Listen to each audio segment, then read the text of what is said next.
ఇంత పెద్ద light house మీద తేనె పుట్ట ఎలా పెట్టిందిరా నాయన. Hi friends, I'm Charan Katari. ఇంకా ఇక్కడ నుంచి స్టార్ట్ అయిపోయి రామాయపట్నం లైట్ హౌస్ కి అయితే వచ్చేసాము. ఇక్కడ ఒక బాబాయ్ ఉన్నాడు, ఒక పర్సన్ కి 10 రూపీస్ చార్జ్ చేస్తున్నాడు. సరే 10 రూపాయలే కదా అని ఇచ్చేసి వచ్చేసాము. ఇక్కడ అందరూ చెప్పులు విడిచేసి పైకి వెళ్ళున్నారు. ఇంకా మేము కూడా అదే పని చేసాము. వీడైతే ఆ మెట్లు ఎక్కలేక వచ్చి ఆయాసంతోనే చనిపోయేటట్టున్నాడు.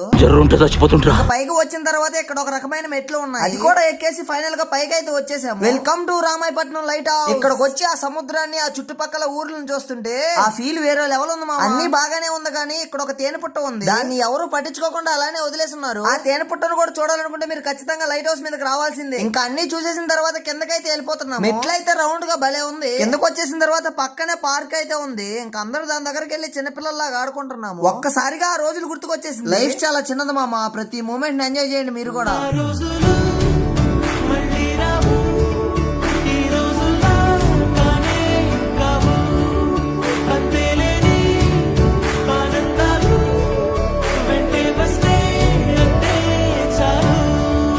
నెక్స్ట్ రామాయపట్నం పోర్టును చూపిపోతున్నాను. ఇండియాలోనే one of the biggest port. ఆ పోర్టును చూడాలనుకుంటే మన పేజీని ఫాలో చేయండి. మరో మంచి వీడియోతో మీ ముందుకైతే వస్తా ఉంటా ఫ్రెండ్స్. Bye bye.